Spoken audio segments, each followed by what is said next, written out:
പണ്ട് ഒരു വിറക് വെട്ടുന്ന മനുഷ്യൻ കാട്ടിൽ വിറക് വെട്ടാൻ പോയി. വളരെ ബുദ്ധിമുട്ടി അദ്ദേഹം വിറക് വെട്ടി അധ്വാനിച്ചാണ് ജീവിക്കുന്നത്. അപ്പൊ അദ്ദേഹത്തിന്റെ കോടാലി ഒടിഞ്ഞു പോയി. കോടാലി ഒടിഞ്ഞു പോയപ്പം അവിടെ മരത്തിന്റെ ചുവട്ടിൽ ഒരു സന്യാസി ഇരിപ്പുണ്ടായിരുന്നു.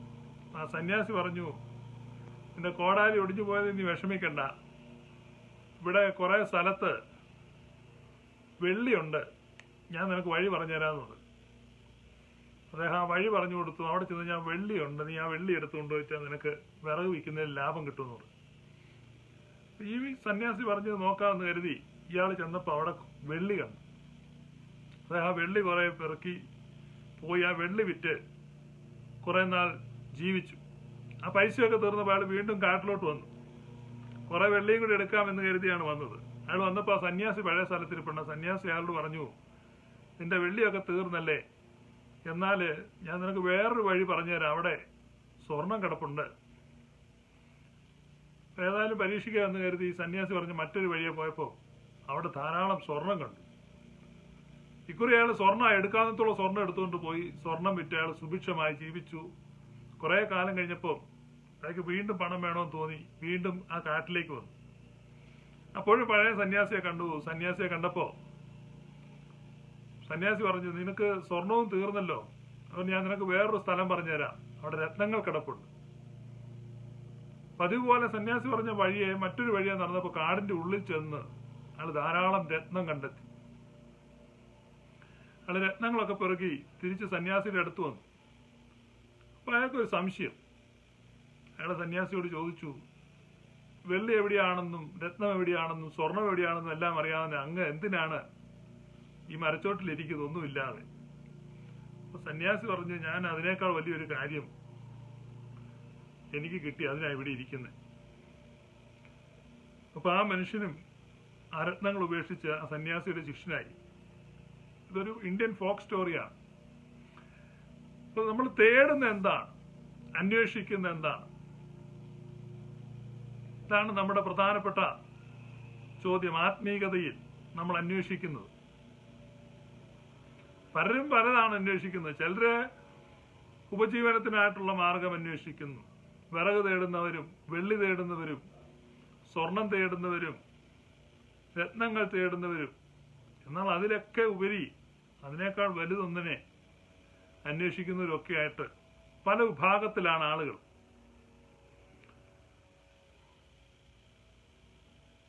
നമ്മുടെ ബൈബിളിലൊരു വാക്യമുണ്ട്. പിലാത്തോസ് ചോദിക്കുന്നതാണ് യേശുവിനോട്, എന്നാൽ സത്യം എന്താണ്? സത്യം എന്നാൽ എന്താണ്? അപ്പൊ അതിന്റെ ഉത്തരം അവിടെ നമുക്ക് കിട്ടുന്നില്ല. നമ്മൾ പലപ്പോഴും ഇങ്ങനെ പറയാറുണ്ട് സത്യത്തെക്കുറിച്ച്, സത്യം നിങ്ങൾ അറിയുകയും സത്യം നിങ്ങളെ സ്വതന്ത്രരാക്കുകയും ചെയ്യും. എന്താണ് സത്യം? എന്താണ് സത്യം? ഇപ്പൊ ഇത് ഭാരതീയ ദർശനങ്ങളിൽ അതിനെക്കുറിച്ചുള്ള പല താരതമ്യങ്ങൾ അവർ നടത്താറുണ്ട്. വേദിക് സ്കൂളുകളിൽ ഇപ്പൊ ഞാൻ ഭാരതീയ ദർശനത്തെ കുറിച്ച് പറയുമ്പോൾ അത് ക്രിസ്ത്യാനിറ്റി അതിൽ നിന്ന് എങ്ങനെ വേർതിരിച്ചിരിക്കുന്നു, എങ്ങനെയാണ് വ്യത്യസ്തമായിരിക്കുന്നത് എന്ന് നമ്മൾ പിന്നീട് ചിന്തിക്കും.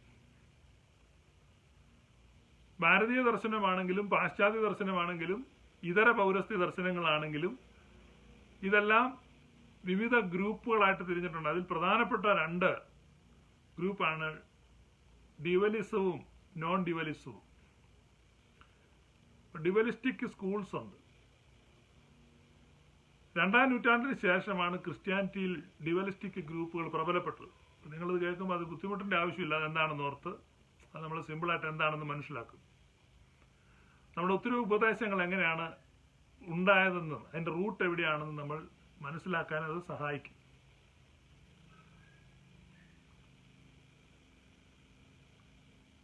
അതിനകത്തൊരു സ്റ്റോറി, ഭാരതീയ ദർശനങ്ങളിലെ ഒരു സ്റ്റോറിയാണ് ജനക മഹാരാജാവിന്റെ ഒരു സ്റ്റോറി. ജനക രാജാവ് അദ്ദേഹം കൊട്ടാരത്തിലിരിക്കുമ്പോൾ പെട്ടെന്ന് ഒരു ഭടൻ ഓടിക്കിതച്ചു വരികയാണ്. ഓടിക്കിതച്ചു വന്നിട്ട് പറഞ്ഞു, പ്രഭു, നമ്മുടെ രാജ്യം ശത്രുക്കൾ ആക്രമിച്ചിരിക്കുന്നു. ഇത് കേട്ട ഉടനെ രാജാവ് ചാടി എഴുന്നേറ്റു.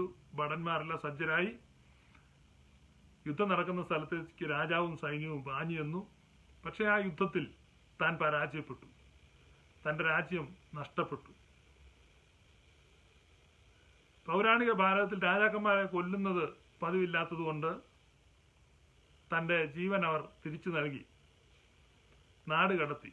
തന്റെ രാജ്യവും സിംഹാസനവും രാജധാനിയും എല്ലാം നഷ്ടപ്പെട്ടു. ഒന്നുമില്ലാതെ രാജ്യത്തിന് പുറത്തേക്ക് ഇയാളെ തള്ളിവിട്ടു. അങ്ങനെ ഇയാൾ വളരെ ദൂരം നടന്ന് മുറിവേറ്റവനായി, ക്ഷീണിച്ചവനായി, അപമാനിക്കപ്പെട്ടവനായി, നിരാശനായി നടന്ന് ഒരു കാട് നടന്ന് ക്രോസ് ചെയ്ത് അടുത്ത രാജ്യത്ത് ചെന്നു. അടുത്ത രാജ്യത്ത് ചെന്നപ്പോൾ അവിടെ പൊതുവായി പാവങ്ങൾക്ക് ഭക്ഷണം വിതരണം ചെയ്യുന്നൊരു കാഴ്ച കണ്ടു. ആളുകൾ വരിവരിയായി നിന്ന് ഭക്ഷണം മേടിക്കുന്നുണ്ട്. അതിന്റെ ഏറ്റവും പുറകെ ഇയാളും പോയി നിന്നു. പക്ഷെ ഇദ്ദേഹത്തിന്റെ ഊഴം വന്നപ്പം ആ പാത്രത്തിൽ ഭക്ഷണം തീർന്നുപോയി. പിന്നെ ഭക്ഷണം അതിന്റെ പാത്രത്തിന്റെ അടിയിൽ നിന്നൊക്കെ അടിച്ചു കോരിയെടുത്ത്, നമ്മൾ വടിച്ചു കോരിയെടുത്ത് കുറച്ച് ഭക്ഷണമായി കിട്ടി. അയാൾ ആ ഭക്ഷണം കഴിക്കാൻ വായോടടുപ്പിക്കുമ്പം പറന്നു വന്നൊരു കാക്ക ഇദ്ദേഹത്തിന്റെ ഭക്ഷണത്തെ തട്ടി അത് താഴെ പൊടിയിൽ വീണു. കഴിക്കാൻ കൊള്ളാത്തതായി തീർന്നു. ഇയാൾ വളരെ നിരാശനായി, മുറിവേറ്റവനായി, ക്ഷീണിച്ചവനായി, ദാഹമുള്ളവനായി, വിശപ്പുള്ളവനായി, അപമാനിക്കപ്പെട്ടവനായി ആ നിലത്ത് കടന്ന് കരയുകയാണ്. നിലത്ത് കടന്ന് കരയുമ്പോൾ പെട്ടെന്ന് അയാൾ ഒരു ശബ്ദം കേൾക്കുകയാണ്. മഹാരാജൻ, എന്ത് സംഭവിച്ചു? ഇയാൾ പെട്ടെന്ന് നോക്കുമ്പോൾ തന്റെ അടുത്ത് കാവൽക്കാരൻ നിൽക്കുകയാണ്. ഇദ്ദേഹം ഉച്ചയ്ക്ക് ഊണ് കഴിഞ്ഞ് പള്ളിമെത്തയിൽ കയറി കിടന്നാണ്. ഊണിൻ കഴിഞ്ഞുള്ള ഉറക്കത്തിന്റെ ആലസ്യത്തിൽ കണ്ട സ്വപ്നമാണിത്.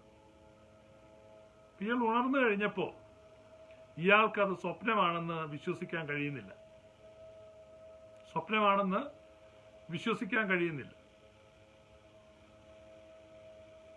അപ്പൊ അദ്ദേഹം ചോദിക്കുകയാണ്, അപ്പൊ അതാണോ സത്യം, ഇതാണോ സത്യം? ഇദ്ദേഹത്തിന്റെ ഊണ് നഷ്ടപ്പെട്ടു, ഉറക്കം നഷ്ടപ്പെട്ടു. ഈ കഥ എല്ലാവരോടും പറഞ്ഞു, രാജ്ഞിയോട് പറഞ്ഞു. ആർക്കും ഉത്തരം കൊടുക്കാൻ കഴിയുന്നില്ല. കാരണം അത്രമാത്രം റിയലിസ്റ്റിക് ആയിട്ടാണ് ആ മുറിവും, ആ വേദനയും, ആ വിയർപ്പും, ആ അപമാനവും എല്ലാം അയാൾ അനുഭവിച്ചു. അപ്പൊ അതുകൊണ്ട് അയാൾ ചോദിക്കാണ്, അതാണോ സത്യം, ഇതാണോ സത്യം? അപ്പം രാജ്യത്ത് അത് ചർച്ചയായി, രാജസദസ്സിൽ അത് ചർച്ചയായി. ആർക്കും ഉത്തരം കൊടുക്കാൻ കഴിയുന്നില്ല. പലരും പല ന്യായങ്ങളും പറഞ്ഞെങ്കിലും രാജാവിന് സമാധാനമായില്ല.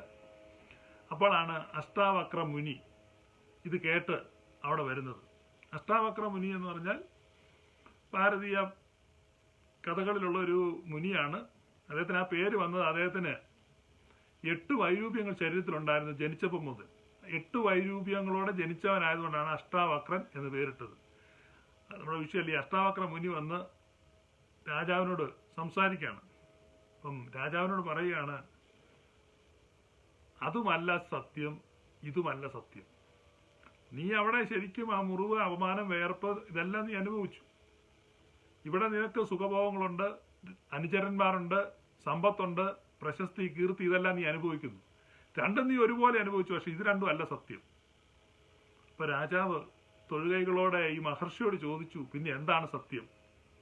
മഹർഷി പറഞ്ഞു, നീയാണ് സത്യം. ഇതാണ് ഭാരതീയ ദർശനത്തിന്റെ ഒരു സിദ്ധാന്തത്തിന്റെ ഒരു ചെറിയ പതിപ്പാ ഞാൻ പറഞ്ഞു. നീയാണ് സത്യം. നീയാണ് സത്യം, അല്ലാതെ നിന്റെ എക്സ്പീരിയൻസുകളല്ല സത്യം.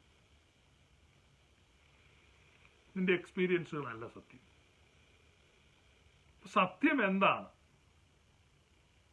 What is truth? ഇതാണ് ചോദ്യം. സത്യം നിങ്ങൾ അറിയുകയും സത്യം നിങ്ങളെ സ്വതന്ത്രരാക്കുകയും ചെയ്യും. സത്യം നിങ്ങൾ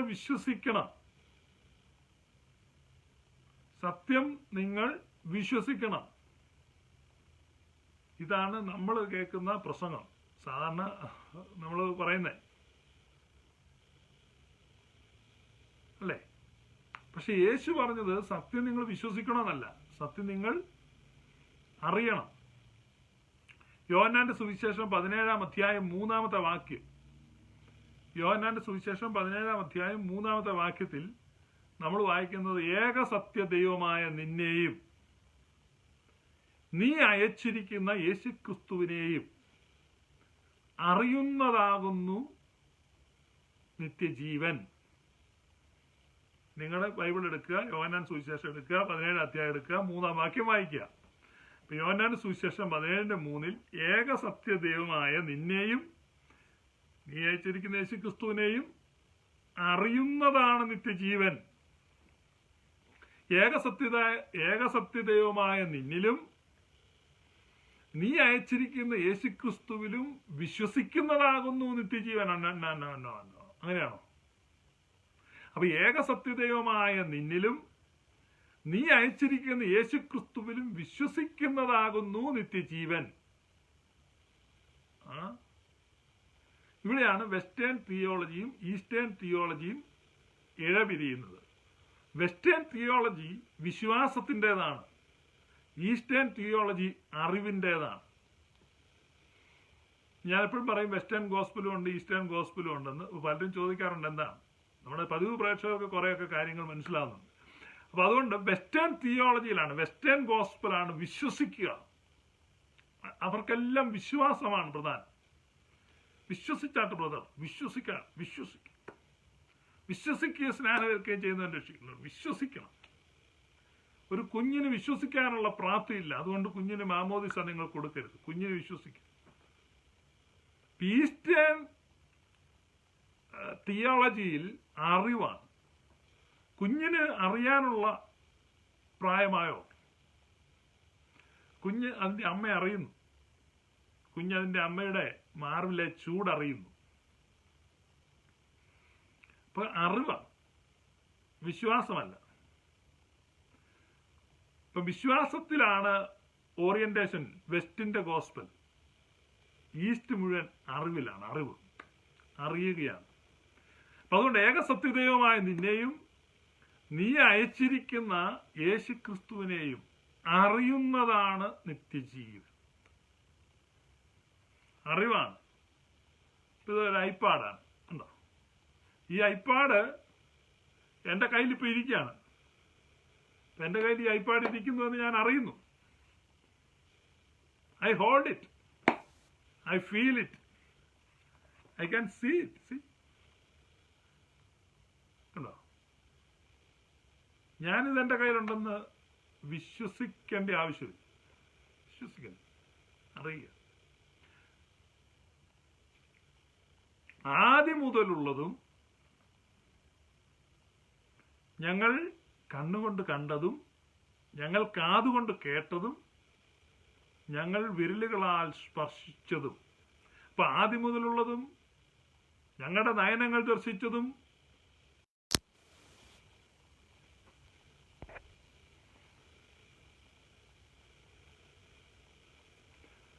അപ്പൊ അറിയുന്നതാണ് നിത്യജീവൻ. അപ്പൊ നമ്മുടെ അറിവാണ് പ്രധാനം. അപ്പൊ നമുക്ക് ആദ്യം മുതലുള്ളതും ഞങ്ങളുടെ നയനങ്ങളാൽ ഞങ്ങൾ ദർശിച്ചതും ഞങ്ങളുടെ കാതുകളാൽ ഞങ്ങൾ ശ്രവിച്ചതും ഞങ്ങളുടെ വിരലുകളാൽ ഞങ്ങൾ സ്പർശിച്ചതുമായ ജീവന്റെ വചനം സംബന്ധിച്ച് ഞങ്ങൾ അറിയിക്കുന്നു. ജീവന്റെ വചനം സംബന്ധിച്ച് ഞങ്ങൾ അറിയിക്കുന്നു. അപ്പൊ ഇതാണ്, അറിവാണ്, വിശ്വാസമല്ല. നമുക്കെല്ലാം ഒത്തിരി കൺഫ്യൂഷനാണ്. ഇപ്പൊ പ്രാർത്ഥനയിൽ തന്നെ ഇപ്പൊ ഒരു വാക്യമുണ്ട്, നിങ്ങൾ എൻ്റെ നാമത്തിൽ പിതാവിനോട് ചോദിക്കുന്നൊക്കെയും നിങ്ങൾക്ക് കിട്ടും. അപ്പോഴേ നമ്മൾ ആ വാക്യം വെച്ചിട്ട് നമ്മൾ പ്രാർത്ഥന ഉണ്ടാക്കുകയാണ്. കണ്ടോ? പുത്രന്റെ നാമത്തിൽ ചോദിച്ചാൽ നമുക്ക് കിട്ടും. അപ്പൊ പുത്രന്റെ നാമം എന്താണ്? യേശു ക്രിസ്തു. അപ്പൊ നമ്മൾ പ്രാർത്ഥിച്ചിട്ട് ആ പ്രാർത്ഥനയുടെ എല്ലാ അവസാനത്തിൽ നമ്മൾ ചേർക്കും യേശു ക്രിസ്തുവിന്റെ നാമത്തിൽ തന്നെ ആമേൻ. ഫോർമുലയാണ്. ഞാനും അങ്ങനെ പ്രാർത്ഥിക്കാറുണ്ട്, പ്രാർത്ഥിച്ചിട്ടുണ്ട് വർഷങ്ങളോളം. അതാണ് കാരണം നമ്മൾ കേൾക്കുന്നത്, കാരണം നമ്മളെ പഠിപ്പിച്ചിരിക്കുന്നതാണ് ഇത് യേശുവിന്റെ നാമത്തിൽ. പക്ഷെ ദാറ്റ് ഈസ് അട്ടർ ഫൂളിഷ്നെസ്. അത് അബദ്ധമാണ്. കാരണം യേശുവിന്റെ നാമത്തിൽ എന്ന് പറഞ്ഞു കഴിഞ്ഞാൽ, നിങ്ങൾ എൻ്റെ നാമത്തിൽ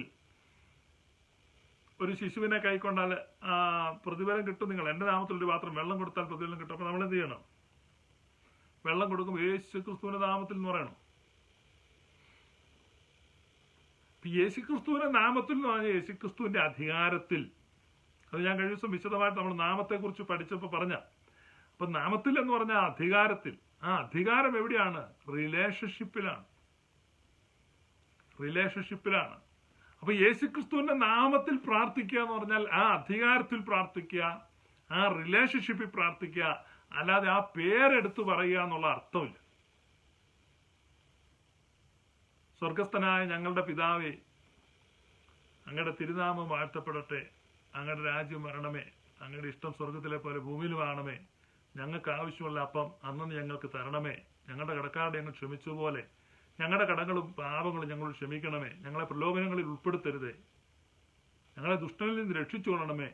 എന്തുകൊണ്ടെന്നാൽ രാജ്യവും ശക്തിയും മഹത്വവും എന്നേക്കും അവിടുത്തേക്കുള്ളതാകുന്നു. ആമേൻ. യേശുക്രിസ്തുവിന്റെ നാമമില്ല, പക്ഷെ റിലേഷൻഷിപ്പ് ഉണ്ട്. സ്വർഗസ്ഥനായ ഞങ്ങളുടെ പിതാവേ, അപ്പൊ റിലേഷൻഷിപ്പാണ്. നമ്മൾ എങ്ങനെയാണോ അവന്റെ മക്കളായത്? നമ്മൾ അവന്റെ മക്കളാകുന്ന 3 വിധത്തിൽ മക്കളാകുന്നത് എങ്ങനെയാണെന്നും നമ്മൾ സൺഷിപ്പ് എങ്ങനെയാണെന്നൊക്കെ കഴിഞ്ഞ ദിവസം നമ്മൾ ചിന്തിച്ച. അപ്പൊ ആ ക്രിസ്തു അവിടെ വന്നു കഴിഞ്ഞു. കാരണം നിങ്ങളുടെ പിതാവും എന്റെ പിതാവും, നിങ്ങളുടെ ദൈവവും എന്റെ ദൈവവുമായ എന്റെ അടുക്കൽ ഞാൻ കയറി പോകുന്നുണ്ടോ? നമ്മൾ ക്രിസ്തുവിന്റെ സഹോദരങ്ങളായി മാറി. യേശു ക്രിസ്തുവിന്റെ സഹോദരനായി സഹോദരിയായി നിന്നെ മാമോദിസ മുക്കുന്നു. അപ്പൊ ക്രിസ്തുവിന്റെ സഹോദരനായി നമ്മൾ മാറിക്കഴിഞ്ഞു. അപ്പൊ അതാണ് അധികാരം, ആ റിലേഷൻഷിപ്പാണ്. അല്ലാതെ ഓരോ പ്രാർത്ഥനയുടെ അവസാനം യേശു ക്രിസ്തുവിന്റെ നാമത്തിൽ പ്രാർത്ഥിക്കുന്നു. That is utter foolishness. എന്തെല്ലാം പരിപാടിയാണ് നമ്മൾ യേശുവിന്റെ നാമത്തിൽ എന്നെല്ലാം പറഞ്ഞ അലറുകയാണ്. അപ്പൊ ഇന്ന് ഞാനിത് പറയാൻ കാരണം, രാവിലെ ഞാനൊരു ലൈവ് വീഡിയോ കണ്ടു. അതിനകത്ത് ഒരു പയ്യനാണ് ഓഡിയൻസിനെ കൊണ്ട് യേശുവേ എന്നെല്ലാം നിലവിളിപ്പിക്കുന്നുണ്ട്. നിങ്ങൾ ആ റിലേഷൻഷിപ്പിനെ പറ്റി ചിന്തിക്കും. നിങ്ങൾ എവിടെയെങ്കിലും അങ്ങനെ പോയി കാറിയിട്ടുണ്ടോ? സൗണ്ട് കുറവാണ്, അറിയത്തില്ല. എൻ്റെ ഈ ഫോൺ ഒരുപാട് പഴകിപ്പോയി, അതുകൊണ്ടാണ്. അപ്പൊ നമ്മളിങ്ങനെ കൈ ഉയർത്തി കാറുകയാണ്, അലറുകയാണ്, യേശുവേ.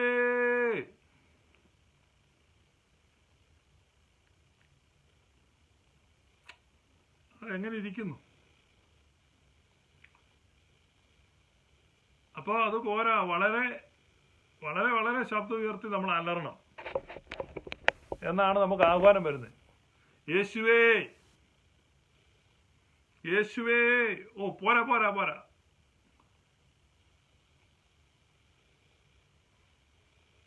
യേശുവേ, ശരിയാണ്. നിങ്ങൾക്കിപ്പോ എങ്ങനെയാണ് തോന്നുന്നു ഫീലിംഗ്? അപ്പൊ യേശുവിന്റെ നാമത്തിൽ ഇവിടെയാണ് ശബ്ദം തീരെ കുറവാണോ?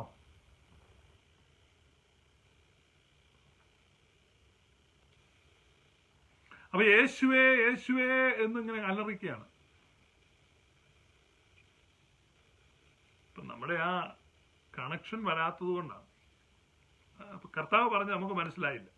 അപ്പൊ ഏകസത്യദൈവമായ നിന്നെയും നീ അയച്ചിരിക്കുന്ന യേശുക്രിസ്തുവിനെയും അറിയുന്നതാണ് നിത്യജീവൻ. ആ അറിവാണ് നിത്യജീവൻ. ആ അറിവ്.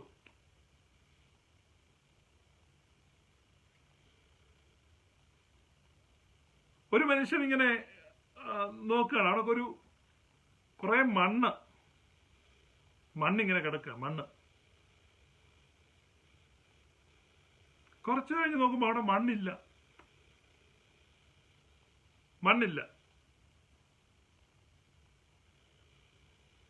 അപ്പൊ നോക്കുമ്പോ എന്താ? കുറച്ച് മൺചട്ടികൾ കണ്ടോ? അപ്പൊ ആ മണ്ണുകൊണ്ട് ഒരാൾ എന്തുണ്ടാക്കുകയാണ്? മൺപാത്രം ഉണ്ടാക്കുകയാണ്.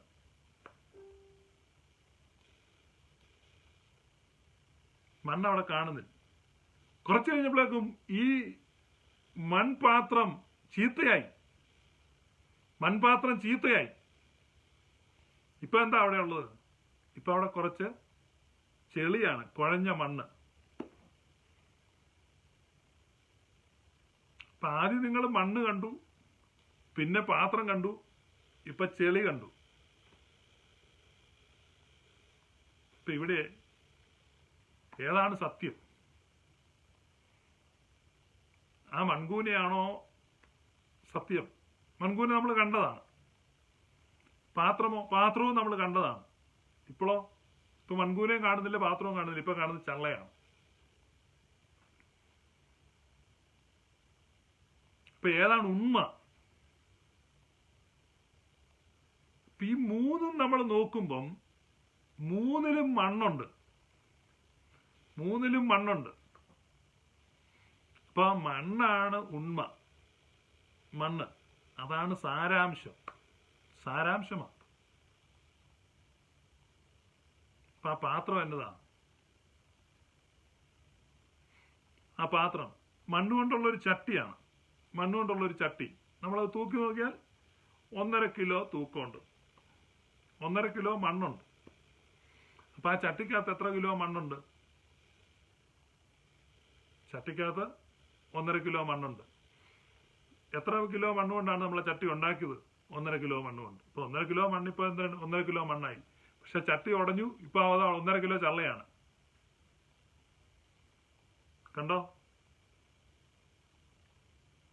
അപ്പം മണ്ണ് 1.5 കിലോ ആണെങ്കിൽ പിന്നെ ചട്ടി എത്രയാ? മണ്ണ് ആകെ 1.5 കിലോ, നമ്മൾ മണ്ണ് 1.5 കിലോ. ഇപ്പൊ ചട്ടി എത്ര കിലോയാ? ചട്ടി 0 കിലോ. 0. ഇപ്പൊ ചില ആളുകൾ ഇതിനകത്ത് ലൈവിൽ കാണുന്നവരും ചട്ടി 1.5 കിലോ എന്നാണ്. കാരണം മണ്ണ് 1.5 കിലോ ആയിരുന്നു, ആകെ 1.5 കിലോയാണ്. ഇപ്പം ചട്ടി 0 എന്ന് പറഞ്ഞാൽ ചട്ടി എത്ര കിലോയാണ്? ചട്ടി 0 കിലോയാണ്. അപ്പൊ ചട്ടി എന്ന് പറഞ്ഞാൽ എന്താണ്? ആ ചട്ടി എന്ന് പറയുന്നത് മിഥ്യയാണ്. മിഥ്യ. നമ്മുടെ ബൈബിളിൽ അത് മായ എന്നാണ് തർജ്ജമ ചെയ്തിരിക്കുന്നത്. മായാവാദം മറ്റൊന്നാണ്. അപ്പൊ ഇതൊരു മിഥ്യയാണ്. Not unreal. അയഥാർത്ഥമല്ല. കാരണം നമുക്ക് കാണാൻ പറ്റും, നമുക്ക് ഉപയോഗിക്കാൻ പറ്റും. അത് ചൂളയിൽ വെച്ച് ഉണക്കാമെങ്കിൽ നമുക്കത് ഉപയോഗിക്കാൻ പറ്റും. അതിനകത്ത് മീൻകറി വെക്കാൻ പറ്റും. പക്ഷെ അത് മിഥ്യയാണ്. ഉണ്മ ഏതാണ്? മണ്ണാണ്. അപ്പൊ സാരാംശമാണ് ഉണ്മ. ഇപ്പൊ ഇതൊരു ഫിലോസഫിയാണ്. ഇപ്പൊ ഇവിടെയാണ് നമ്മൾ യെരമ്യാ പ്രവാചകന്റെ പുസ്തകം 18-ാം അധ്യായം. യെരമ്യാ പ്രവാചകന്റെ പുസ്തകം 18-ാം അധ്യായം. അവിടെ ദൈവം യിരെമ്യാവിനോട് പറയുകയാണ്, നീ കുശവന്റെ വീട്ടിലേക്ക് പോവുക. കുശവന്റെ വീട്ടിലേക്ക് യിരെമ്യാവ് ചെല്ലുമ്പം അവിടെ കാണുന്നത്, ഈ കുശവൻ ഇങ്ങനെ ഈ മണ്ണെടുത്തിട്ട് ഒരു പാത്രം ഉണ്ടാക്കി. That was so beautiful. വളരെ സൗന്ദര്യമുള്ള ഒരു പാത്രം. അപ്പം യിരെമ്യാവ് കണ്ടു, എത്ര നല്ല പാത്രം. അപ്പൊ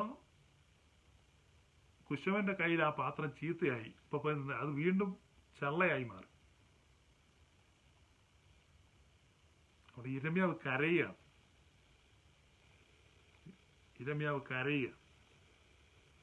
ഇപ്പൊ ദൈവം ചോദിക്കുക, യിരെമ്യാവേ നീ കരയുന്നത് എന്തിനാണ്? അപ്പം നിത്യയാഥാർത്ഥ്യമാണ്. നിത്യയാഥാർത്ഥ്യം ആ മണ്ണാണ്. ആ മണ്ണിൽ ഇടയ്ക്ക് പ്രത്യക്ഷപ്പെട്ട ഒരു മിഥ്യയാണ് ആ പാത്രം. ആ മണ്ണിൽ ഇടയ്ക്ക് പ്രത്യക്ഷപ്പെട്ട ഒരു മിഥ്യയാണ് പാത്രം. ഉണ്മ അവിടെ ഉണ്ട്. പക്ഷെ ആ മിഥ്യയുടെ അപ്രത്യക്ഷതയിൽ ഇവൻ വിലപിക്കുകയാണ്. നിങ്ങളും നിങ്ങൾക്കുള്ളതും നിങ്ങളിപ്പോൾ കൈവശമാക്കിയിരിക്കുന്നു എന്ന് തോന്നുന്നതും നിങ്ങളെ വേദനിപ്പിക്കുന്നു, അല്ലെ നിങ്ങളെ സങ്കടപ്പെടുത്തുന്നു എന്ന് തോന്നിപ്പിക്കുന്നതും എന്ന് പറഞ്ഞാൽ നിങ്ങളുടെ ഭൗതിക വസ്തുക്കളും നിങ്ങളുടെ വ്യവഹാരങ്ങളും നിങ്ങളുടെ അനുഭവങ്ങളും, all your feelings, all your belongings and all your dealings, ഇതെല്ലാം മിഥ്യയാണ്, ഉണ്മയല്ല.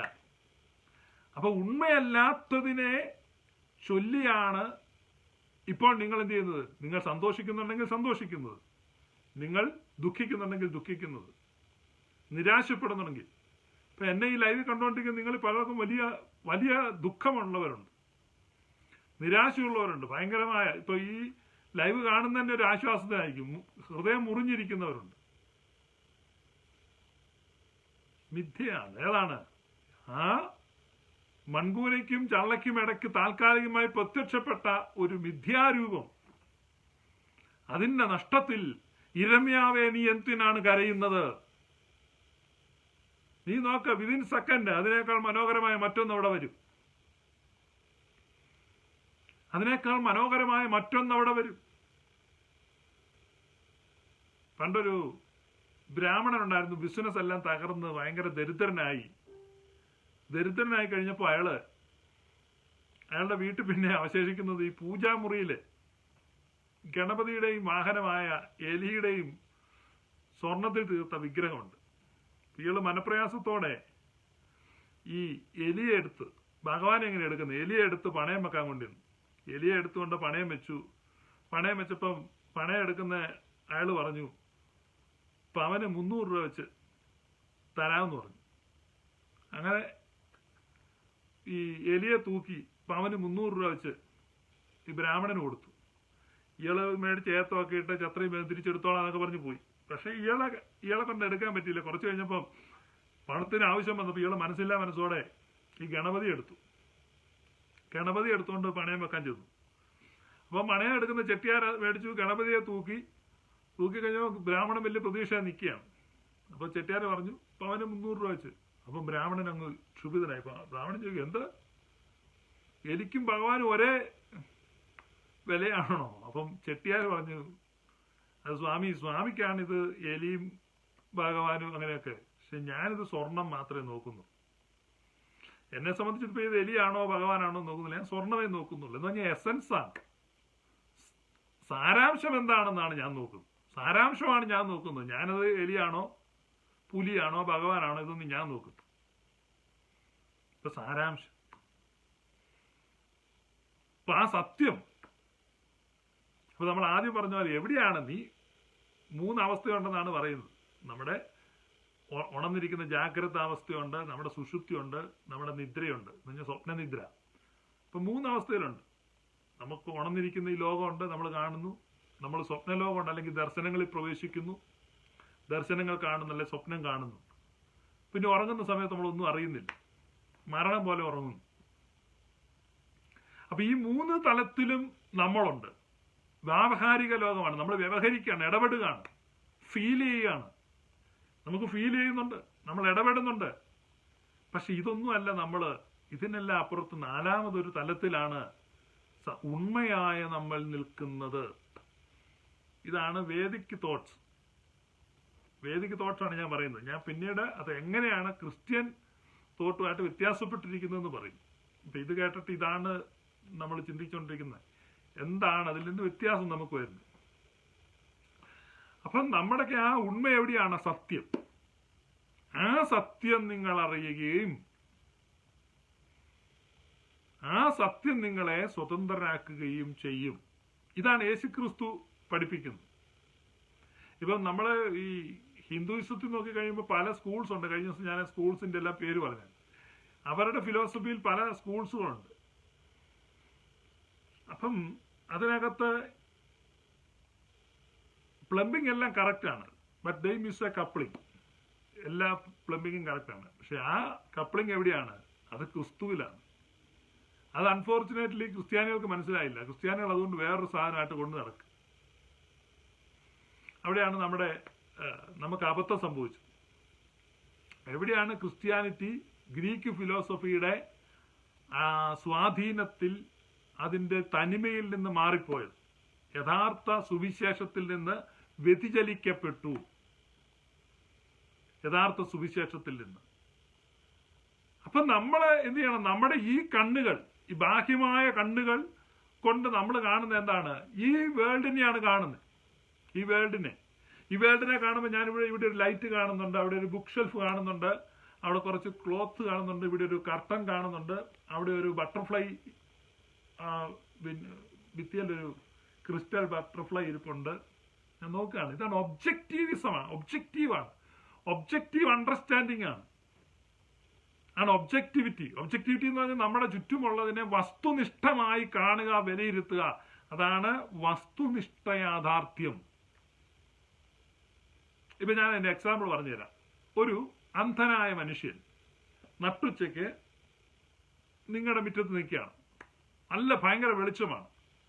അപ്പൊ ഒബ്ജക്റ്റീവ് റിയാലിറ്റി എന്താണ്? ഒബ്ജക്റ്റീവ് റിയാലിറ്റി എന്ന് പറഞ്ഞാൽ വസ്തുനിഷ്ഠ യാഥാർത്ഥ്യം. നിങ്ങൾ കാണുകയാണ് നല്ല വെയിലത്തൊരു മനുഷ്യൻ നിൽക്കുന്നു, പക്ഷെ ആ നിൽക്കുന്ന ആള് പൂർണ്ണമായി അന്ധനാണ്. അയാളെ സംബന്ധിച്ച് യാഥാർത്ഥ്യം എന്താണ്? കൊടും ഇരുട്ടത്താണ് അയാൾ നിൽക്കുന്നത്, ഭയങ്കര ഇരുട്ടത്താണ് നിൽക്കുന്നത്. അത് അയാളുടെ യാഥാർത്ഥ്യമാണ്. ആ യാഥാർത്ഥ്യത്തിന്റെ പേരാണ് സബ്ജക്റ്റീവ് റിയാലിറ്റി അഥവാ ആത്മനിഷ്ഠ യാഥാർത്ഥ്യം. അപ്പൊ ആത്മനിഷ്ഠ യാഥാർത്ഥ്യത്തിൽ അയാൾ വലിയ ഇരുട്ടില്, വസ്തുനിഷ്ഠ യാഥാർത്ഥ്യം നിങ്ങളാണ് കാണുന്നത്. നിങ്ങൾ പറയുന്നു അല്ല, വെളിച്ചത്തിൽ നിൽക്കും. ഇതാണ് ക്ലാഷ്. ഇവിടെയാണ് അപ്പോസ്തലനായ പൗലോസ് എഫേസ്യ ലേഖനത്തിൽ പ്രാർത്ഥിക്കുന്നത്, നിങ്ങളുടെ ഹൃദയദൃഷ്ടി പ്രകാശിച്ചിട്ട്. കണ്ടോ? അപ്പൊ നിങ്ങളുടെ ഹൃദയദൃഷ്ടി പ്രകാശിച്ചിട്ട്, നമ്മുടെ ഹൃദയത്തിന്റെ ദൃഷ്ടി പ്രകാശിക്കുമ്പോൾ നമ്മൾ എന്ത് ചെയ്യാണ്? നമ്മൾ പലതും കാണാൻ തുടങ്ങുകയാണ്. പൗലോസിന്റെ ഭാഷയിൽ തന്നെ പറഞ്ഞ ഭേദാഭേദങ്ങളെ വിവേചിച്ചറിയുവാൻ കഴിയും. പിന്നെ അവന്റെ വിളിയാനുള്ള ആശയം ഇന്നതാണെന്ന് തിരിച്ചറിയാൻ കഴിയും.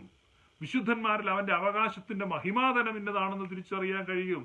തന്റെ ബലത്തിൻ വല്ലഭത്വത്തിന്റെ ആ വിശ്വസിക്കുന്നവരിൽ വ്യാപരിക്കുന്ന ശക്തിയുടെ അളവറ്റ വലിപ്പം, ഇങ്ങനെ പല കാര്യങ്ങളാണ്. പ്രയർ, ആ പ്രയറിനകത്ത് പറയുന്നത് നമ്മുടെ ഹൃദയ ദൃഷ്ടി പ്രകാശിക്കണം.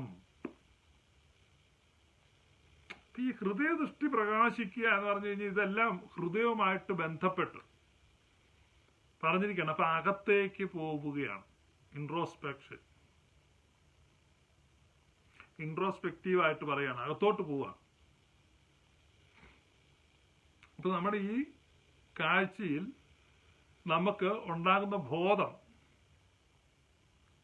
ഇപ്പൊ നമ്മളിങ്ങനെ ഒരു മങ്ങിയ വെളിച്ചത്തിൽ പലതും തെറ്റിദ്ധരിക്കും. മങ്ങിയ വെളിച്ചത്തിൽ നമ്മൾ പോകുമ്പോൾ മങ്ങിയ വെളിച്ചത്തിൽ ഒരു കയറ് നിലത്ത് കിടന്നു കഴിഞ്ഞാൽ പെട്ടെന്ന് നമ്മൾ പാമ്പാണെന്ന് ഓർക്കും. എത്രയോ പ്രാവശ്യം നമ്മളങ്ങനെ പേടിച്ചിട്ടുണ്ട്. നിങ്ങളെല്ലാം പേടിച്ചിട്ടുണ്ട്. കാരണം നമ്മൾ ഏറ്റവും കൂടുതൽ പേടിക്കുന്ന ഒരു സാധനമാണ് പാമ്പ്. ചെറിയൊരു ചരടോ തുണിയോ ഒക്കെ കണ്ടു കഴിഞ്ഞാൽ പെട്ടെന്ന് പാമ്പാണെന്ന് ഓർക്കും. ഒരു വാഴയുടെ കൈ ഇങ്ങനെ അനങ്ങി കഴിയുമ്പം പ്രേതമാണ്, പിശാചാണ്, യക്ഷിയാണെന്നൊക്കെ ചിന്തിക്കും. അങ്ങനെയൊക്കെ ഒത്തിരി പേര് പേടിച്ച് പനിയൊക്കെ പിടിച്ചിട്ടുണ്ട്. അപ്പൊ ഇത് ആ ലൈറ്റ് ഇല്ല, കാരണം ഒരു മങ്ങിയ വെളിച്ചത്തിൽ കാണുക. കാരണം അത് നമുക്കുണ്ടാകുന്ന തെറ്റുകളാണ്, തെറ്റിദ്ധാരണകളാണ്.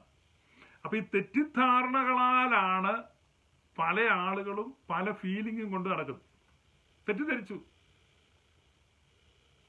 അതിനെ എററാണ്, വേൾഡ് ഓഫ് എറേഴ്സ്.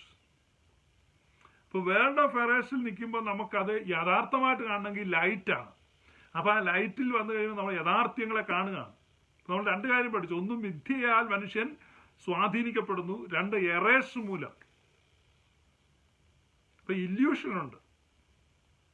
ഇവിടെ നിന്നെല്ലാമുള്ള സ്വാതന്ത്ര്യമാണ്. ആ സ്വാതന്ത്ര്യമാണ് യേശു ക്രിസ്തു പറയുന്നത്, സത്യം നിങ്ങൾ അറിയുകയും നെക്സ്റ്റ് സത്യം നിങ്ങളെ സ്വതന്ത്രരാക്കുകയും ചെയ്യും. വലിയ സ്വാതന്ത്ര്യം നമുക്കുണ്ടാകുക. പക്ഷെ വിശ്വാസമോ? വിശ്വാസം എന്നത് ആശിക്കുന്നതിന്റെ ഉറപ്പും കാണാത്ത കാര്യങ്ങളുടെ നിശ്ചയവുമാണ്. വിശ്വാസം വന്നു കഴിയുമ്പോൾ കൺഫ്യൂഷനാണ്. നിങ്ങൾ വിശ്വസിക്കാൻ ശ്രമിച്ചവരും പരാജയപ്പെട്ടവരാണെന്ന് എനിക്കറിയാം. വിശ്വസിക്കാൻ ചില പലരും ഇങ്ങനെ വിശ്വസിക്കാണ്. നമ്മൾ പോവുകയാണ്, തങ്കു ബ്രദറിന്റെ നവസൂട്ടി ബ്രദറിന്റെ ഒക്കെ പ്രസംഗം കേട്ടിട്ട് നമ്മൾ വിശ്വസിക്കും, ഇങ്ങനെ മസിലൊക്കെ പിടിച്ച് വിശ്വസിക്കും. ശരിയായില്ല. അപ്പൊ പിന്നെ നമുക്ക് എന്താ അടുത്ത ആളുടെ കേൾക്കാം. അപ്പൊ നമുക്കെന്താ പോയി എറണാകുളത്ത് പോയി നമ്മുടെ ഡാമിയൻ ബ്രദറിന്റെ പ്രസംഗം കേൾക്കാം, വിശ്വസിക്കും. കേൾക്കുകയാണ്. ഇവരുടെ ഒന്നും കേട്ടിട്ട് കാര്യമില്ലടാ. നമ്മൾ ഒറിജിനലി കേൾക്കുകയാണ്. ബെന്നീന്റെ തന്നെ അവൻ ബെന്നീന്റെ കേട്ടെ. ബെന്നീന്റെ കേട്ടോണ്ടിരിക്കുമ്പോഴേക്കാണ് ഒരുത്തം കുറെ ടേപ്പുമായിട്ട് വരുന്നത്. ഇടയിടെ ഇതൊന്നും അല്ല നമ്മൾ കേൾക്കണം, കെന്നത്ത് ഹാഗിന്റെ കേൾക്കണം. പിന്നെ കെന്നത്ത് ഹാഗിന്റെ വെച്ച് കേട്ട്, കെന്നത്ത് ഹാഗിന്റെ കേട്ടിട്ടും ഒരാഴ്ചത്തേക്കൊന്നും കുഴപ്പമില്ലായിരുന്നു. വിശ്വസിക്കും. വിശ്വസിച്ചു, നമ്മൾ വിശ്വസിച്ചു. എന്ത് സംഭവിച്ചു? കൺഫ്യൂഷൻ പിന്നെ ഉണ്ടായി, വർദ്ധിച്ചുകൊണ്ടിരിക്കുകയാണ്. ഇപ്പൊ നമ്മൾ അറിവിന്റെ തലത്തിലേക്ക് നമ്മൾ മാറണം. സ്നേഹം മനസ്സിലാകുന്നുണ്ടോ? സ്നേഹം, വിശ്വാസം, പ്രത്യാശ, സ്നേഹം. അപ്പൊ ആ സ്നേഹം വന്നു കഴിയുമ്പം ബെന്നിയും തട്ടിപ്പല്ലേ, ബെന്നിയും നമ്മളെ എന്നാ തട്ടിച്ചേ. അവരെല്ലാം അവരുടേതായ രീതി സുവിശേഷം പറയുന്ന ആളുകളാണ്. ഞാൻ എക്സാമ്പിൾ പറഞ്ഞതേ ഉള്ളൂ. അപ്പം നമ്മള് സ്നേഹം എന്ന് പറയുമ്പോൾ അനുഭവിക്കുകയാണ്, എക്സ്പീരിയൻസ് ആണ്. എക്സ്പീരിയൻസ് ചെയ്യാണ് സ്നേഹം. വിശ്വാസത്തിൽ നമ്മളൊന്നും എക്സ്പീരിയൻസ് ചെയ്യുന്നില്ല. സ്നേഹത്തിൽ നമുക്ക് ആ എക്സ്പീരിയൻസ് ഉണ്ട്. We can experience. അപ്പൊ സ്നേഹമാണ് ഏറ്റവും വലുത്. അപ്പൊ ആ സ്നേഹത്തിലേക്ക് നമ്മൾ മാറുകയാണ്. അപ്പൊ അവിടെയാണ് നമ്മളെ കണ്ടെത്തുന്നത്. നമ്മളെ കണ്ടെത്തുന്നത്. നമ്മൾ എവിടെയാണ് കണ്ടെത്തുന്നത്? നമ്മളെ കണ്ടെത്തുന്നത് ഇപ്പൊ ഈ മാറ്റങ്ങൾ ഇല്ലാത്തത്. മുമ്പേ ഞാൻ പറഞ്ഞു, അത് ഈ സ്വർണം തന്നെയായിരുന്നു. സ്വർണം എലിയായിട്ട് വന്നു, സ്വർണം ഗണപതിയായിട്ടിരിക്കുന്നു. ഇനി ആ സ്വർണം കൊണ്ട് നമുക്ക് വളയുണ്ടാക്കാം, ആ സ്വർണം കൊണ്ട് മാലയുണ്ടാക്കാം. പക്ഷെ സ്വർണമാണ് ഉണ്മ. അതാണ്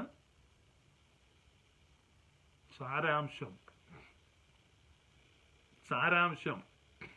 അതിനിടയിൽ വന്ന മിഥ്യകളെയാണ് നമ്മൾ യാഥാർത്ഥ്യമെന്ന് കണ്ടത്.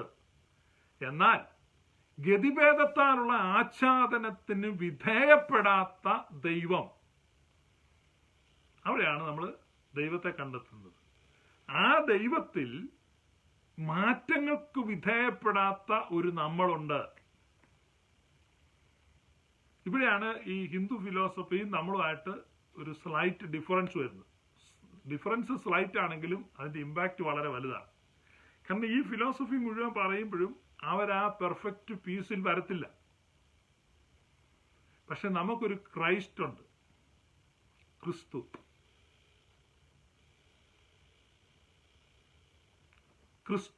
ഇപ്പൊ ഇവിടെ നമുക്കിപ്പം ഉണ്ടാകുന്ന വലിയൊരു തർക്കത്തിലൊന്നാണ്. കഴിഞ്ഞ ദിവസം ഞാൻ സൂചിപ്പിച്ചായിരുന്നു, ക്രിസ്തുവിന്റെ ആ ദൈവത്വവും ക്രിസ്തുവിന്റെ മനുഷ്യത്വവും എങ്ങനെയാണ് സമ്മേളിച്ചതെന്നും അതിനെക്കുറിച്ചുള്ള അഭിപ്രായ വ്യത്യാസങ്ങളും. അപ്പൊ അത് ഡിയോഫൈസിറ്റിസം നമ്മൾ പറഞ്ഞു, മിയാഫൈസിറ്റിസം പറഞ്ഞു. അപ്പൊ ഡിയോഫൈസിറ്റിസം പറഞ്ഞാൽ ക്രിസ്തു എന്ന ആ വ്യക്തിയിൽ, ക്രിസ്തു എന്ന സിംഗിൾ പേഴ്സണിൽ ദൈവത്വവും മനുഷ്യത്വവും ഉണ്ട്. ഇപ്പൊ ഒരു കോഴിമുട്ടക്കകത്ത് വെള്ളക്കരുവും മഞ്ഞക്കരുവുമുണ്ട്, 2 കരുവുമുണ്ട്. പക്ഷെ മിയാഫൈസിറ്റിസത്തിൽ പറയുന്നത് ആ ക്രിസ്തുവിൽ ഒരു പ്രകൃതിയാണുള്ളത്. ആ പ്രകൃതി ഏതാണ്? ദൈവപ്രകൃതിയും മനുഷ്യപ്രകൃതിയും തമ്മിൽ വേർപിരിക്കാനാവാത്ത വിധം സമ്മേളിച്ചിരിക്കുന്നു, തമ്മിൽ പിരിയാനാവാത്ത വിധം ഒന്നു ചേർന്നിരിക്കുന്നു. അവ ഒന്നു ചേർന്നിരിക്കുന്ന ദൈവപ്രകൃതവും മനുഷ്യപ്രകൃതവും ഒന്നു ചേർന്നിരിക്കുന്ന ക്രിസ്തു. അപ്പം ഹിന്ദു ഫിലോസഫി വരുമ്പം പ്രകൃതിയുണ്ട്, ആത്മനുണ്ട്, ബ്രഹ്മനുണ്ട്. പ്രകൃതിയും ആത്മനും ബ്രഹ്മനും. അപ്പൊ അവരുടെ ഫിലോസഫി ആ രീതിയിലാണ് പോകുന്നത്. അപ്പൊ അതിന്റെ ഒരു കോൺസെപ്റ്റാണ് ഞാൻ പറഞ്ഞുകൊണ്ടിരുന്നത്. പക്ഷെ നമ്മുടെ ക്രിസ്ത്യൻ പ്രിൻസിപ്പിൾ എന്ന് പറയാൻ പറ്റത്തില്ല. ക്രിസ്ത്യൻ പ്രിൻസിപ്പിൾ വെസ്റ്റേൺ വ്യൂ എല്ലാം വേറെയാണ്. ഞാനിത് പറയുന്നത് പ്യുവർ ഓർത്തഡോക്സ് വ്യൂ. ഓർത്തഡോക്സ് വ്യൂവിൽ പറയുന്നത് ഈ ക്രൈസ്റ്റിൽ, കഴിഞ്ഞ ദിവസം പെന്റക്കോസിലെ ഫേസ്ബുക്കിലൊക്കെ സജീവമായിരിക്കുന്ന അനിൽ കൊടിത്തോട്ടം, അദ്ദേഹം പാസ്റ്റർ ലിനു കെ ജോണുമായി നടത്തിയ ചർച്ചയിൽ പറഞ്ഞു, യേശുവിന്റെ മനുഷ്യത്വം മരിച്ചു, യേശുവിന്റെ ദൈവത്വം എന്ത് ചെയ്തു? ഷിയോളിൽ പോയി എല്ലാം ഉയർപ്പിച്ചു. നമ്മൾ കേട്ടതാണ്.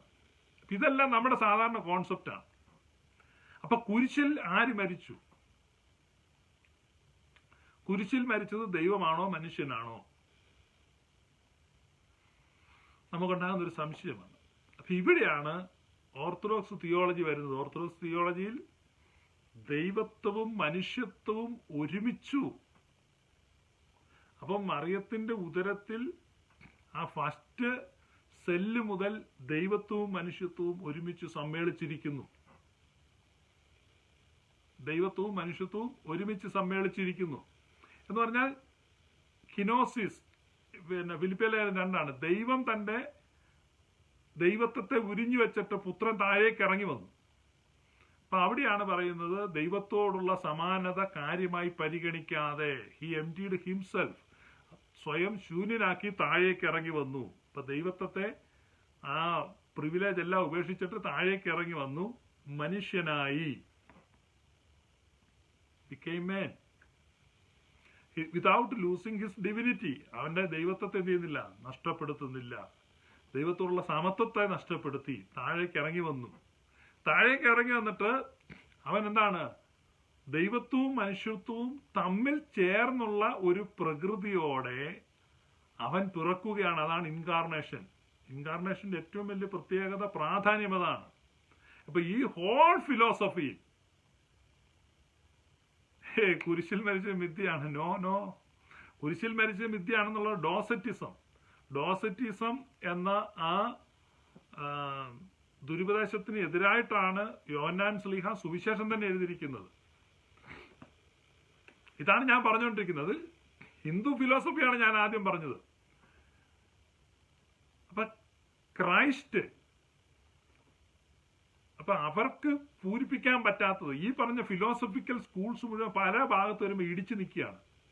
അവർക്കൊന്നും പൂരിപ്പിക്കാൻ പറ്റാത്തതിനെ പൂരിപ്പിക്കുന്ന എന്ന് പറഞ്ഞാൽ ഹോൾ ഫിലോസഫിക്കൽ സ്കൂൾസ്, അതിപ്പം ഏത് വിഭാഗമായാലും, സൊരാസ്ട്രിനിസം ആയാലും, കബാലിസം ആയാലും, ഏർലി ജുദായിസം ആയാലും, ഹിന്ദുവിസം ആയാലും, പാർസികളുടെ ചിന്തയായാലും, ഇറാനി ചിന്തകളാണെങ്കിലും, ഗ്രീക്ക് ഫിലോസഫി ആണെങ്കിലും, ഇതിനകത്തെല്ലാം ഒരു ഫിലോസഫിക്കൽ സ്കൂളിനും പൂരിപ്പിക്കാൻ പറ്റാതെ ഇടിച്ചു നിൽക്കുന്ന ഭാഗം വരും. എന്നാൽ സകലതിനെയും പൂരിപ്പിക്കുന്ന, എല്ലാത്തിനും അർത്ഥവും ഉത്തരവും കൊടുക്കുന്ന ഒരു ഫിലോസഫി, ഒരു തിയോളജി, അത് ഓർത്തഡോക്സ് തിയോളജി മാത്രമാണ്. ഓർത്തഡോക്സ്. അപ്പൊ ഈ പറഞ്ഞ അവിടെ വന്ന അവിടെ ആ പ്രശ്നമുണ്ടല്ലോ, ആ പ്രശ്നം ഇവിടെ പരിഹരിക്കുകയാണ് ഈ ഇൻകാർണേഷന്. ഇപ്പൊ ഇവിടെ മനുഷ്യത്വവും ദൈവത്വവും അവനിൽ ഒരുമിച്ച് സമ്മേളിച്ചു. ഇപ്പൊ നിങ്ങൾക്ക് ഈ തിയോളജിയുടെ ഉത്തരം എന്താണ് ഞാൻ പറയുന്നത്? അപ്പൊ ദൈവത്തിന്റെ പുത്രൻ ഇപ്പൊ എവിടെ നിൽക്കുന്നു? ദൈവത്തിന്റെ പുത്രൻ പിതാവും പുത്രനും പരിശുദ്ധാത്മാവും, പിതാവും പുത്രനും പരിശുദ്ധാത്മാവും ട്രിനിറ്റിയിലെ സെക്കൻഡ് പേഴ്സൺ താഴേക്ക് ഇറങ്ങിപ്പോന്നു. ഇപ്പൊ മറിയത്തിന്റെ ഉദരത്തിൽ മനുഷ്യനായി. അവൻ മക്കൾ ജഡരക്തങ്ങളോട് കൂടിയവർ ആകൊണ്ട് അവനും അവരെ പോലെ ജഡരക്തങ്ങളോട് കൂടിയവൻ ആയി. മക്കൾ ജഡരക്തങ്ങളോട് കൂടിയവൻ കൊണ്ട് അവനും അവരെ പോലെ ജഡരക്തങ്ങളോട് കൂടിയവനായി ഈ ഭൂമിയിൽ ജനിച്ചു. ഇപ്പോ യേശു ആരാണ്? ഇപ്പോൾ യേശു ആരാണ്? ഗോഡ്. സംശയങ്ങളും തർക്കങ്ങളും ക്രിസ്റ്റോളജിക്കൽ കൺഫ്യൂഷൻ, ഡിബേറ്റ്സ് എല്ലാം അതിലാണ്. Who is Jesus? ഈ ജനിച്ചിരിക്കുന്ന യേശു. നെസ്തോറിയം പറയുന്നത് മനുഷ്യനാണ്, പിന്നീട് സ്നാനപ്പെട്ടപ്പോൾ ദൈവത്വം കിട്ടിയെന്ന് ചിലർ പറയുന്നത്.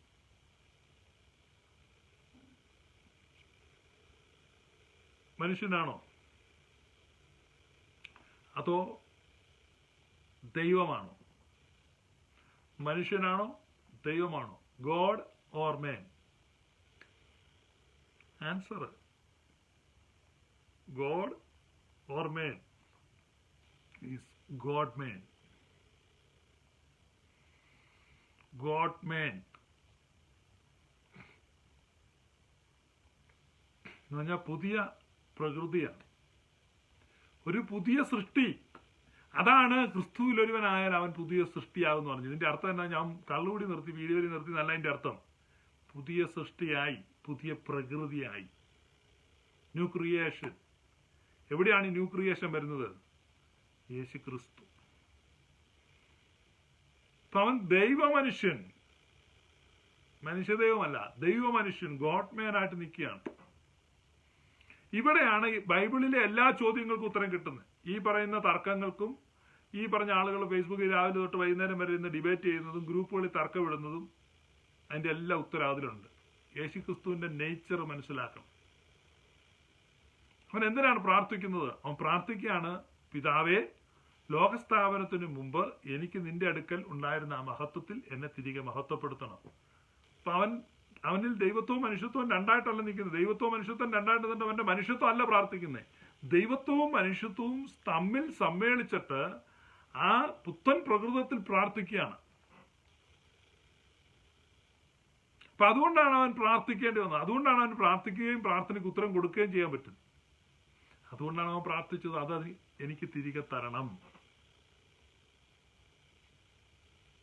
എനിക്ക് തിരികെ തരണം. അപ്പൊ കുരിശിലേക്ക് പോവാണ്. ഈ അടികൊള്ളുന്ന ആരാണ്? ഗോഡ് മാനാണ്. ഈ മുറിവേൽക്കുന്ന ആരാണ്? ഈ ഗോഡ്മാൻ ആണ്. ഈ അപമാനിക്കപ്പെടുന്ന ആരാണ്? ഈ ഗോഡ്മാൻ ആണ്. അവസാനം തോളിലേക്ക് ശിരസ് ചായച്ചു തന്റെ പ്രാണനെ വിട്ടത് ആരാണ്? ഈ ഗോഡ്മാൻ ആണ്. ഇതാണ് സുറിയാനി സഭയുടെ ഉപദേശത്തിന്റെ ഏറ്റവും വലിയ പ്രത്യേകത. ഇത് വെസ്റ്റേൺ തിയോളജിക്ക് സ്വപ്നം കാണാൻ കഴിയാത്ത ഡോക്ടറിനാണ്. വെസ്റ്റേൺ തിയോളജിയിലെല്ലാം ബ്രോക്കണാണ്, ഒന്നിനും ഉത്തരവില്ല. ചോദ്യങ്ങൾ ചോദിച്ചാൽ ഇവിടെ എല്ലാ ചോദ്യങ്ങൾക്കും ഉത്തരം.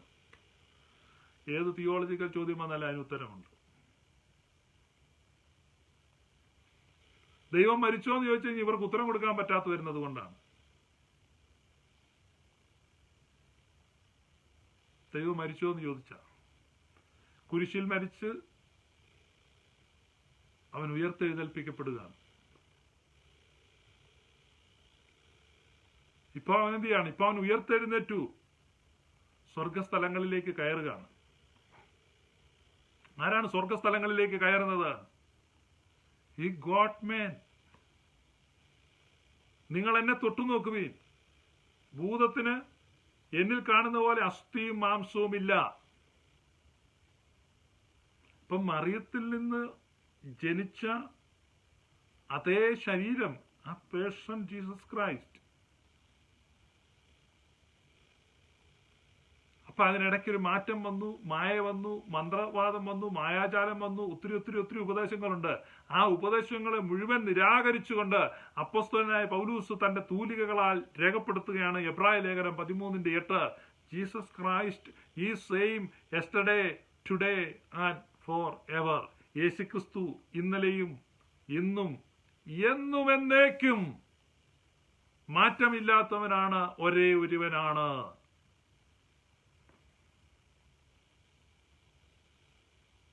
അവിടെയാണ് സുറിയാനിക്കാരുടെ കിരീടവും പുഷ്പങ്ങൾ കൊണ്ട് നിറഞ്ഞ മേച്ചിൽ സ്ഥലവും മറിയം സംശയം കൂടാതെ ദൈവമാതാവെന്ന് എല്ലായ്പ്പോഴും പ്രസംഗിച്ചവനുമായ നമ്മുടെ പാത്രിയർക്കീസ്മോ സേവേറിയോസ്.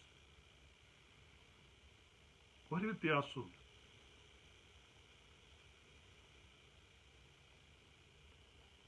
അപ്പൊ ഈ മറിയം പ്രസവിച്ച ഈ മകൻ ഇപ്പൊ എന്ത് ചെയ്യാണ്? ഇപ്പൊ സ്വർഗത്തിലേക്ക് കയറുകയാണ്. സ്വർഗത്തിലേക്ക് കയറി അവിടെ ചെന്നിട്ട് എന്ത് ചെയ്യാണ്? പിതാവിന്റെയും പുത്രന്റെയും പിതാവിനും പരിശുദ്ധാത്മാവിനും ഇടയിൽ ഉലകസ്ഥാപനത്തിനു മുമ്പ് തന്റെ സ്ഥാനത്തിലേക്ക്, മഹത്വത്തിലേക്ക് റീഎന്റർ ചെയ്യാണ് എന്ന് പറഞ്ഞാൽ ഇപ്പോ പിതാവും പുത്രനും പരിശുദ്ധാത്മാവും, ഇപ്പോ ആ പിതാവിനും പരിശുദ്ധാത്മാവിനും നടുവിൽ പിതാവും പുത്രനും പിതാവിനും പരിശുദ്ധാത്മാവിനും ഇടയിൽ ഇപ്പോൾ ആരാണ് ഇരിക്കുന്നത്? ഇപ്പൊ പിതാവിനും പരിശുദ്ധാത്മാവിനും ഇടയിൽ ഒരു മനുഷ്യനാണിരിക്കുന്നത്. ഒരു മനുഷ്യൻ. ഇവിടെയാണ് മനുഷ്യവർഗം ഉയർത്തപ്പെട്ടത്. ഇതാണ് ഈ സുവിശേഷത്തിന്റെ കാതൽ. ഇതാണ് ഗ്ലോറിയസ് ഗോസ്പൽ. ആകയാൽ നമ്മളിപ്പോ പിതാവിനും പുത്രനും പരിശുദ്ധ റൂഹായിക്കും സ്തുതി എന്ന് പറയുമ്പോ ആ സെൻട്രൽ പ്ലേസിൽ നിൽക്കുന്ന ആരാണ്? മേൻ ജീസസ് ക്രൈസ്റ്റ്.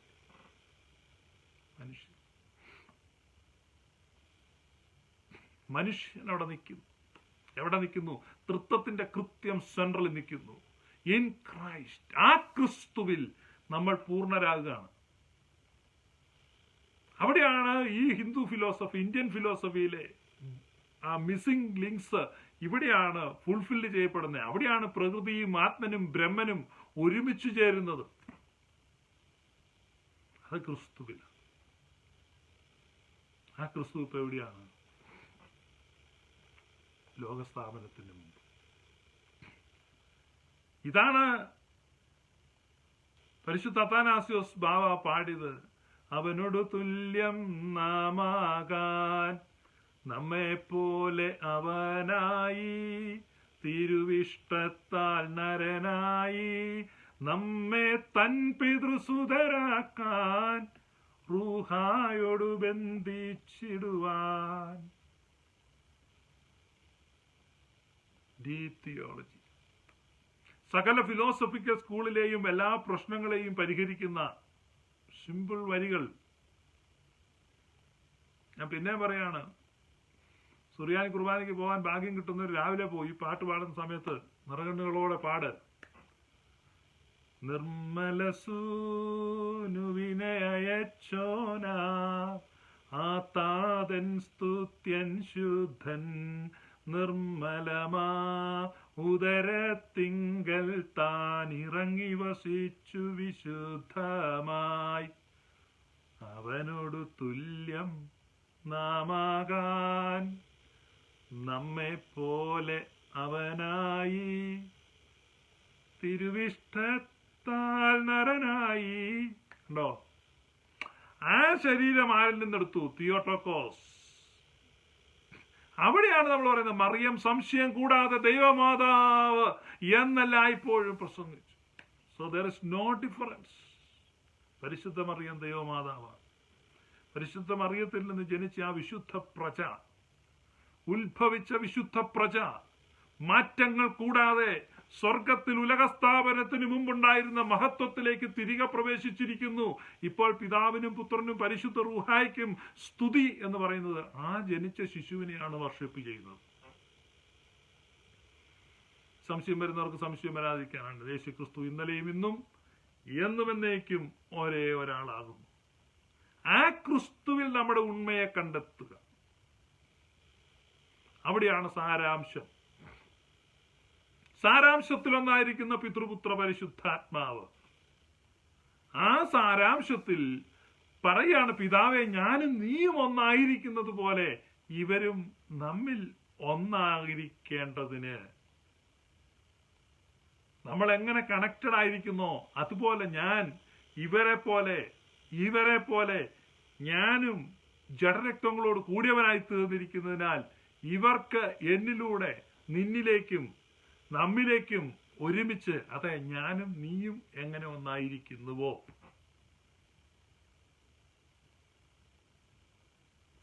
മനസ്സിലാകുന്നുണ്ട്? ആ ട്രിനിറ്റിയിൽ നമ്മെ കണ്ടെത്തുക. ആ ട്രിനിറ്റിയിൽ നമ്മെ കണ്ടെത്താൻ നമ്മുടെ ഹൃദയദൃഷ്ടി പ്രകാശിക്കാൻ, അതാണ് അപ്പോസ്തലനായ പൗലോസ് പ്രാർത്ഥിക്കുന്നത്. ഹൃദയദൃഷ്ടി അങ്ങോട്ട് പ്രകാശിക്കട്ടെ.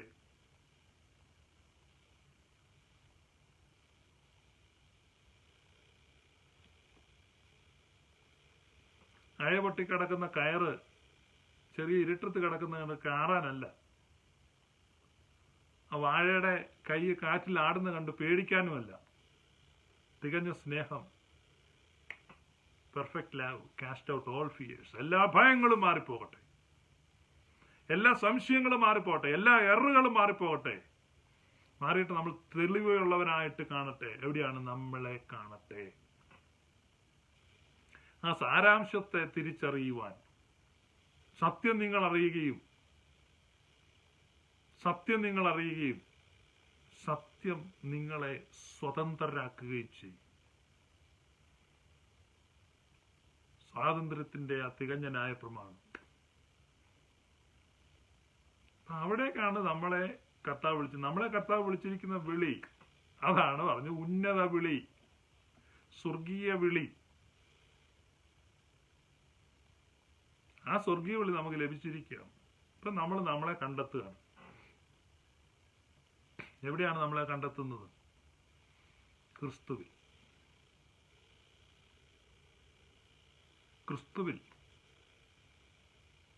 ഇപ്പൊ അഹം ബ്രഹ്മാസ്മി ആരോണ്ട് ഇവിടെ എഴുതിയല്ലോ, തത്വമസി, തോമസ് മുന്നസ്. അത് വേദിക് കോൺസെപ്റ്റ് ആണ് തത്വമസി. പക്ഷേ അവർക്ക് മിസ്സിംഗ് ലിങ്ക് ഉണ്ട്. എങ്ങനെ അത് സാധ്യമാവും?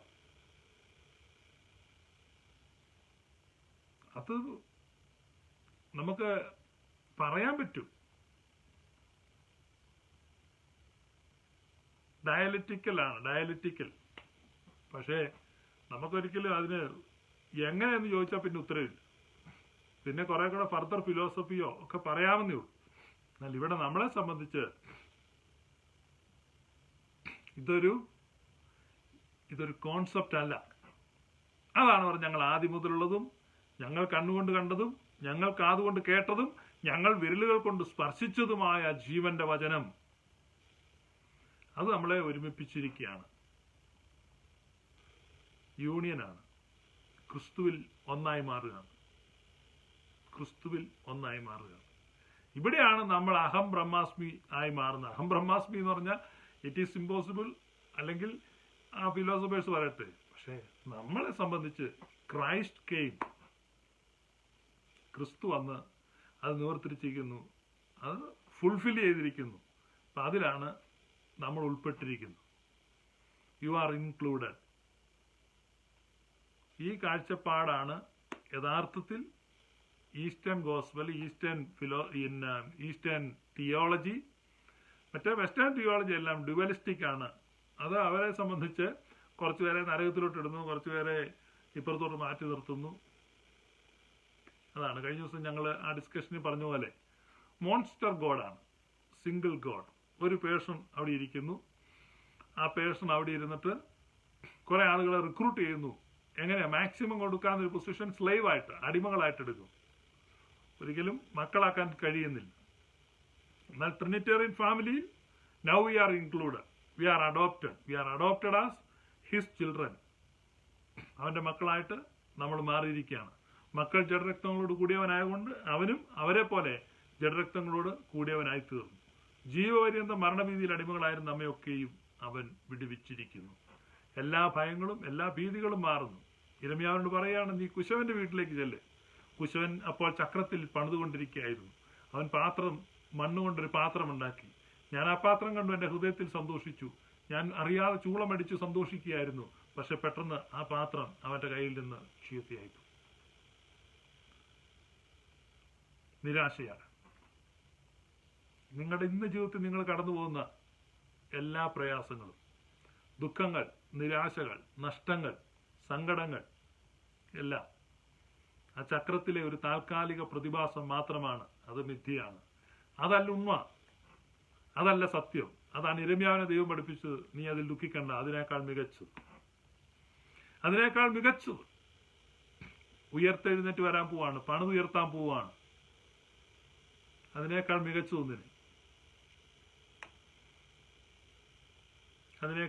ഒന്നിനെ പണിതുയർത്താൻ പോവാണ്. ഇതാണ് പൗലോസ് അപ്പോസ്തലൻ പറഞ്ഞതിന്റെ സാരം. നമ്മിൽ വെളിപ്പെടുവാനുള്ള തേജസ് വിചാരിച്ചാൽ ഈ കാലത്തിലെ കഷ്ടങ്ങൾ സാരമില്ല എന്ന് എണ്ണുന്നു. എന്ന് പറഞ്ഞ ഈ കാലത്തിലെ കഷ്ടങ്ങൾ, ഇവിടുത്തെ നമ്മുടെ പൊസഷൻസ്, നമ്മുടെ ബിലോങ്ങിങ്സ്, നമ്മുടെ പ്രിവിലേജസ്, നമുക്കുള്ളതെല്ലാം ഈ വിധിയുടെ ഭാഗമാണ് എന്ന ഉണ്മ അതല്ല. ഉണ്മ ക്രിസ്തുവാണെന്ന് നമ്മൾ തിരിച്ചറിയുകയാണ്. നമ്മൾ ക്രിസ്തുവാണ്, നമ്മൾ ക്രിസ്തുവിലാണ് എന്ന ആ തിരിച്ചറിവിൽ നമ്മുടെ ഹൃദയദൃഷ്ടി പ്രകാശിക്കട്ടെ. ഹൃദയദൃഷ്ടി പ്രകാശിച്ച ആ തിരിച്ചറിവിലേക്ക് Mathukutty Pakalomattam wants to join live.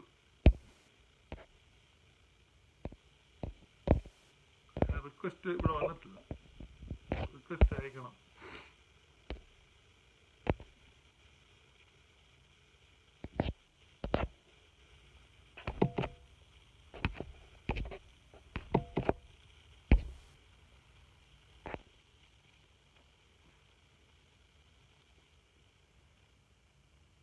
അപ്പൊ അതുകൊണ്ട് ഇതാണ് അതിന്റെ ഒരു സമ്മറി ഞാൻ പറഞ്ഞത്. നമ്മൾ വരും ദിവസങ്ങളിൽ ഈ ഫിലോസഫിക്കൽ അപ്രോച്ച് കുറെ കൂടെ ഡീറ്റെയിൽഡ് ആയിട്ട് ഞാനിപ്പോ അതിന്റെ ഒരു ജനറൽ സ്കെച്ചാണ് പറഞ്ഞത്. കുറെ കൂടെ കൂടുതലായിട്ട് അതിന്റെ ഫിലോസഫിയും അതിന്റെ തിയോളജിയും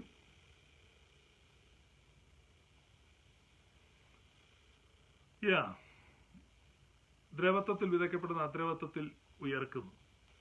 അപ്പൊ നമ്മൾ അടുത്ത ദിവസങ്ങളിൽ എൻ്റെ ഈ പറഞ്ഞ എസൻസ് അല്ലെങ്കിൽ സാരാംശം നമ്മൾ പറഞ്ഞല്ലോ. അപ്പൊ ഊസിയ എന്ന് ഗ്രീക്ക് പറയുന്നു. ഊസിയ, പിന്നെ ഹൈപ്പോസ്റ്റാസിസ്. എന്താണ് ഊസിയ, ഹൈപ്പോസ്റ്റാസിസ് എന്ന് നമ്മൾ പല പ്രാവശ്യം ചർച്ച ചെയ്തിട്ടുള്ളത്. പക്ഷെ ഇപ്പോൾ ഇതിന്റെ ആ ഫിലോസഫിക്കൽ ആൻഡ് തിയോളജിക്കൽ ടേമിൽ കുറെ കൂടെ കാര്യമായിട്ട്, കുറെ കൂടെ കോൺക്രീറ്റ് ആയിട്ടുള്ള ഒരു ഫോമിൽ നമ്മൾ അടുത്ത ദിവസങ്ങളിൽ ചിന്തിക്കും. ഇപ്പൊ ഞാൻ എൻ്റെ ഒരു ജനറൽ സ്കെച്ചാണ് തന്നത്. കാരണം അതിന്റെ ഇന്ത്യൻ തോട്ട്സും ഞാൻ പറഞ്ഞു. ശരിക്കും എന്താണെന്ന് നമ്മൾ അടുത്ത ദിവസങ്ങളിൽ കൂടുതലായിട്ട് ചിന്തിക്കും. Thank you for watching. May God bless U. അപ്പം ദുഃഖങ്ങളൊക്കെ മാറട്ടെ. വിദ്യയുടെ ഭാഗമാണ്. അപ്പൊ എത്രയാണ് ചട്ടി? എത്ര കിലോയാണ്?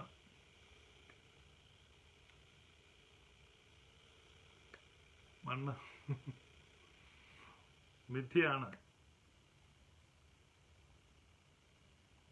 അതുകൊണ്ടാണ് പൗലോസ് പറഞ്ഞത്, നമ്മിൽ വെളിപ്പെടുവാനുള്ള തേജസ് വിചാരിച്ചാൽ ഈ കാലത്തിലെ കഷ്ടങ്ങൾ സാരമില്ല. ആ തേജസ് കാണുവാൻ കണ്ണുകൾ തുറക്കപ്പെടട്ടെ. വെസ്റ്റേൺ തിയോളജിയുടെ വഞ്ചനയിൽ നിന്ന് എങ്ങനെയാണ് നമുക്കൊക്കെ പുറത്ത് ചാടണ്ടേ? കഴിഞ്ഞ ഒരാൾ ആളൊരു മെസ്സേജ് അയക്കുന്നു, കഴിഞ്ഞ ദിവസം ആ കുഴി കിടന്ന ആളെങ്ങനെയാണ്? കഴിഞ്ഞ ദിവസം ഞാൻ പറഞ്ഞ സ്റ്റോറിക്കകത്ത് കുഴി പോയില്ലേ, ആൽഫ്രഡ് ഹിച്ച്കോക്കിന്റെ കുഴിയിൽ നിന്ന് പുറത്ത് ചാടാം. May God bless U.